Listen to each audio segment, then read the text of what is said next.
दुश्मन न्यूज, एक सकारात्मक सोच, सोच आपकी, आवाज हमारी। जय हिंद दोस्तों, मैं इरफान अंसारी और आप देख रहे हैं देशमत न्यूज। आज एक पूर्व IPS अधिकारी ने अपनी बात को रखते हुए हिंदुस्तान की आवाम के लिए संदेश भेजा। आइए देखते हैं वो संदेश क्या है और उनकी बातों को समझने की कोशिश करते हैं। इस्लाम इजाजत देता है कि घर से बाहर निकलो, आग को बुझाओ, हर आदमी अपना आधार कार्ड सही तरीके से बनवाए। ये मत मानिए कि सिर्फ मुसलमान टारगेट है। मुसलमान तो पहला टारगेट, दूसरा टारगेट दलित है, तीसरा टारगेट ट्राइबल है, चौथा टारगेट OBC है, पांचवा टारगेट गरीब है और आखिरी जो मुद्दा है वो ये है कि कैसे इस देश में मनुस्मृति लाया जाए और सारे लोगों को पढ़ाई से रोका जाए और इनके शासन को सदियों सदियों तक जारी किया जाए। ये मुद्दा है। एक्शन क्या होना चाहिए? प्लानिंग ये है कि जिस तरह से इन्होंने मास डिसइंफ्रेंच करने की आपको कोशिश की है, आप अपने को इनफ्रेंचाइज करने की कोशिश कीजिए। कैसे इनफ्रेंचाइज करेंगे? अपने सारे वोटिंग डॉक्यूमेंट्स को प्रॉपर तरीके से सबसे पहले बनाइए। आज ही जा करके हर आदमी अपना आधार कार्ड, अपना इलेक्शन आइडेंटिटी कार्ड, बाकी सारे कार्ड्स सही तरीके से बनवाए। जो आदमी घर शिफ्ट करता है, शिफ्टिंग के बाद मैंने किताब लिखी है, उसमें कहा गया है कि अगर एक दलित और एक मुसलमान अगर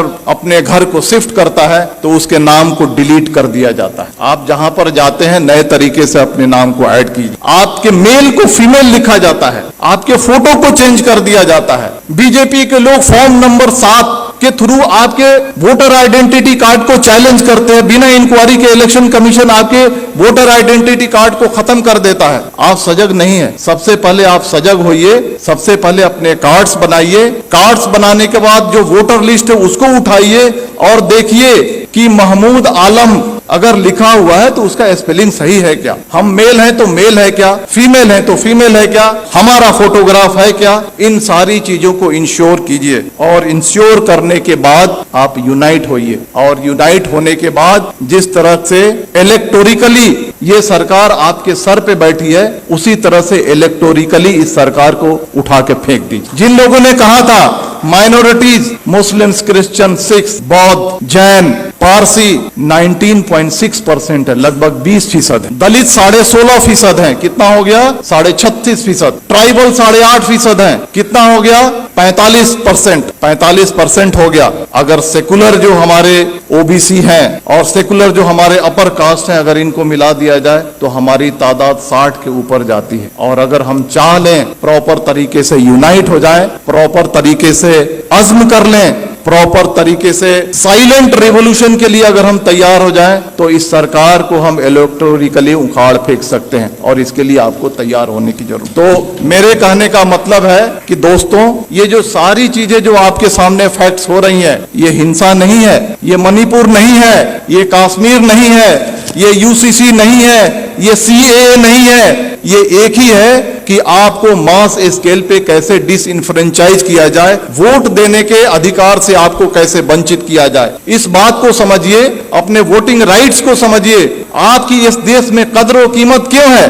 क्योंकि आप वोट देते हैं। जिस दिन आपके वोटिंग राइट को खत्म कर दिया जाएगा, आप कीड़े मकोड़े हो जाएंगे। चाहे वो कोई भी समाज हो, चाहे वो दलित समाज हो, ट्राइबल समाज हो या माइनॉरिटी का समाज हो। अपने राइट्स को समझिए, अपने डॉक्यूमेंट्स को बनाइए और आने वाले इलेक्शन में मैं कहना चाहता हूं कि वोट करना ये लगना चाहिए कि 100% दलितों ने, 100% मुसलमानों ने, 100% ट्राइबल ने वोट किया है। और अगर आने वाले इलेक्शन में अगर आप वोट नहीं करते हैं तो समझ जाइए कि आप अपने मजहब को धोखा दे रहे हैं, आप अपने देश को धोखा दे रहे हैं। अगर बाहर आग लगी हो और घर के अंदर अगर हम चैन से बैठते हैं, इस्लाम इसकी इजाजत नहीं देता है। देखिए, आपके सामने जो बातें हो रही हैं आज, इस चर्चा सत्र के 2 पार्ट है। एक पार्ट है UCC और दूसरा पार्ट है मॉब वायलेंस। हम दोनों को अलग अलग चर्चा करेंगे। पहला मैं कहना चाहता हूं, हम UCC को हम लेते हैं। आज से 6 महीना 1 साल पहले आपने देखा होगा कि लव जिहाद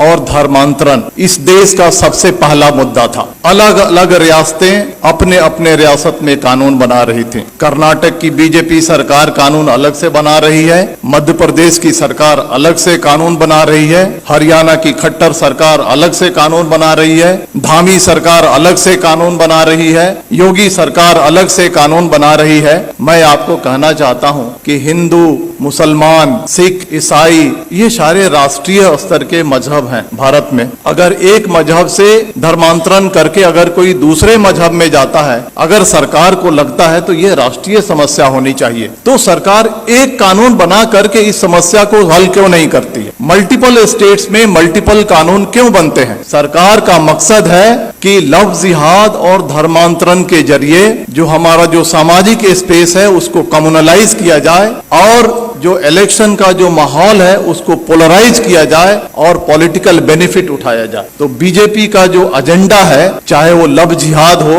धर्मांतरण हो या 2014 से लेकर के आज तक के जो भी फंडामेंटल चेंजेज आए हैं, ये पॉलिटिकल प्रोजेक्ट है। पॉलिटिकल प्रोजेक्ट किस लिए है? To gain political benefit. उसी तरह से यूसीसी आ रहा है। अगर सरकार को लगता है कि यूसीसी आनी चाहिए और राष्ट्रीय समस्या है, तो आसाम का चीफ मिनिस्टर हिमंता बिस्वा शर्मा क्यों कहता है कि हम पॉलीगेमी पे कानून बनाएंगे?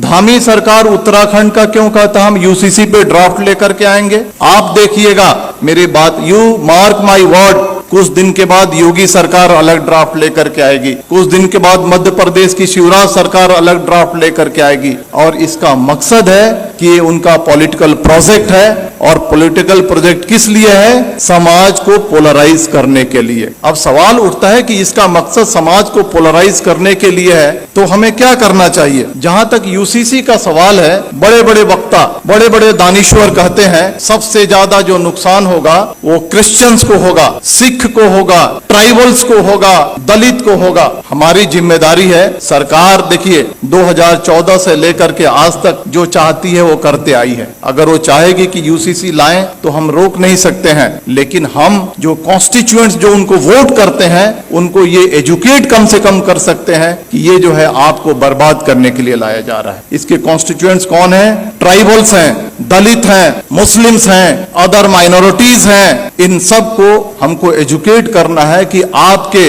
Different language, different culture, different रहन सहन आपके मजहब को बर्बाद करने के लिए लाया जा रहा है। और ये हिंदू कल्चर नहीं थोपा जा रहा है, ये brahminical mindset, upper caste Hindu mentality को कमजोरों पे थोकने की ये साजिश है। इसके लिए हमको देश को आगाह करने की जरूरत है। अब आते हैं मॉब वायलेंस में, क्योंकि वो ज्यादा देश के सामने एक बड़ा समस्या है। आपने देखा होगा कि जब भी मॉब वायलेंस होता है तो इसके दो पार्ट हैं कि जो बातें रिपीट हो रही हैं उसको बोलने की जरूरत नहीं है। जो पेपर में आता है, जो सोशल मीडिया पे आता है, जो वक्ताओं ने कहा, it's a matter of record, उसको रिपीट करने की जरूरत नहीं। हम क्या नया रखते हैं उसका ज्यादा महत्व है। मॉब वायलेंस के दो पार्ट हैं, एक जो एक्चुअल जो विजिलेंटे ग्रुप और एक सरकार जो खामोशी से उसका सपोर्ट करती है। जो विजिलेंटे ग्रुप है, जो एक्चुअल क्राइम कमिट करता है, आज फ्रीली घूम रहा है, हथियार कलेक्ट कर रहा है, क्राइम कर रहा है, माइनॉरिटीज पे वार कर रहा है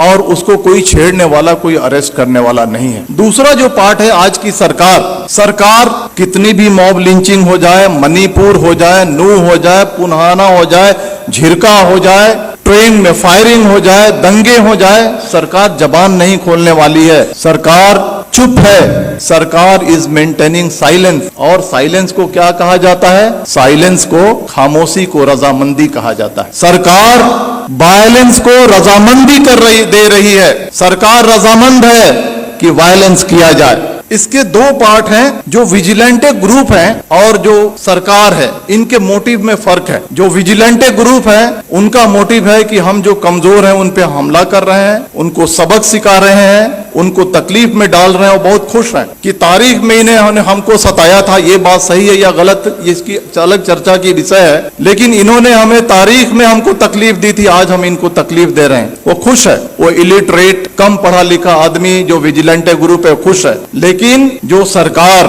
जो ऑर्गेनाइजेशन आरएसएस इस देश को चला रही है, उनका जो एजेंडा है वो एजेंडा बिल्कुल ही अलग है। वो एजेंडा है मास डिसइनफ्रेंचाइजमेंट की, यानी मास स्केल पे आपको वोट देने से वंचित किया जाए। इसको मैं समझाऊंगा, आप मुत्तफिक नहीं होंगे मेरी बातों से, लेकिन मैं समझाऊंगा।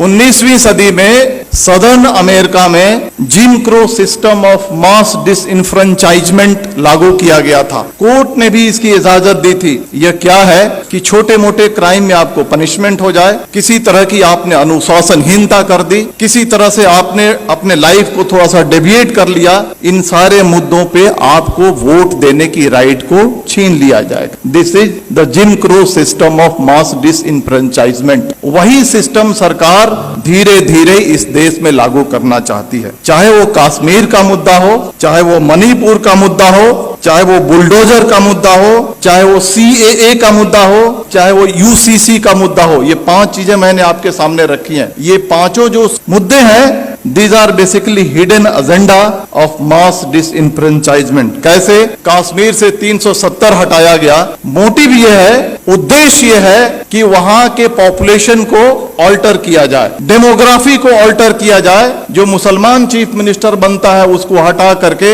अपर कास्ट बनिया या ब्राह्मण या राजपूत वहां पे चीफ मिनिस्टर बैठाया जाए। मणिपुर का जो मामला है, मणिपुर के मामले को हद से ज्यादा तूल इसलिए दिया जा रहा है, सरकार खामोश है, कि वहां के डेमोग्राफी को चेंज किया जाए और वहां के जो लोग हैं जो वोट करते हैं उनको रोका जाए और बीजेपी के रास्ते को साफ किया जाए। बुलडोजर जो चलाया जाता है, बुलडोजर चलाने के बाद आपका घर खत्म हो जाता है, आपकी पहचान खत्म हो जाती है, आप अपना वोटर ID कार्ड नहीं बना सकते हैं, आप बहुत सारी चीजों से वंचित हो जाते हैं। आप ये जो बुलडोजर चलाया जा रहा है, it's a part of disenfranchisement. CAA जो आया था, आपने देखा ना कि NRC करेंगे, फिर CAA को लागू करेंगे, करोड़ों करोड़ों की तादाद में मुसलमानों को डिसइंफ्रेंच करने की ये साजिश थी। UCC जो लाया जा रहा है, छोटे छोटे सिविल मैटर्स को कैसे उसको पनिश करके और उस पनिशमेंट को आधार बना करके आपके वोटिंग राइट्स को छीना जाएगा। आज आपने देखा ना, एक डिफेमेशन केस को आधार बना करके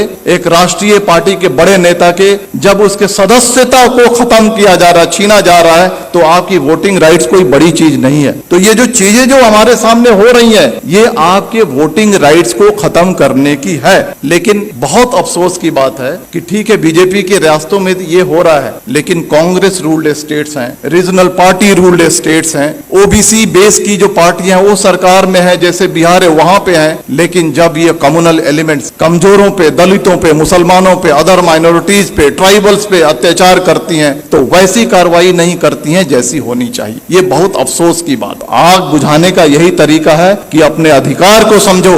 ये नहीं कि हम तफरीह पे निकल गए, ये नहीं कि हम बिहार के हैं तो हम बॉम्बे में हैं तो हम वोट नहीं करेंगे। 10-10 हजार रुपए खर्च करो, फ्लाइट से जाओ, 1 महीना की तनख्वाह को अपने खर्च करो, लेकिन जहां पे तुम्हारा वोट है वहां पर जाकर के 100% ऐसा रिकॉर्ड होना चाहिए, हिस्ट्री में ये बात आनी चाहिए कि आने वाले इलेक्शन में जितने जो कमजोर तबके थे भारत के, उन्होंने 100% वोटिंग की, और तभी जाकर के ये देश बचेगा। इतनी ही बात करके मैं अपनी बात खत्म करता हूं। धन्यवाद। जय भारत, जय Hind. Thank you very much. इस्लाम इजाजत देता है कि अभी जो पूर्व अधिकारी IPS साहब ने जो बातें रखी है अपनी तरफ से, उनके केंद्र बिंदुओं को ध्यान में रखते हुए हिंदुस्तान के संविधान को बचाने की पूरी कोशिश करने की जरूरत है। आवाम को इस चीज़ को समझना चाहिए और इन सभी चीज़ों पर अमल करने की कोशिश करनी चाहिए। जय हिंद। आप देखते रहें देशमत न्यूज़ से एक सकारात्मक सोच आपकी, आवाज़ हमारी।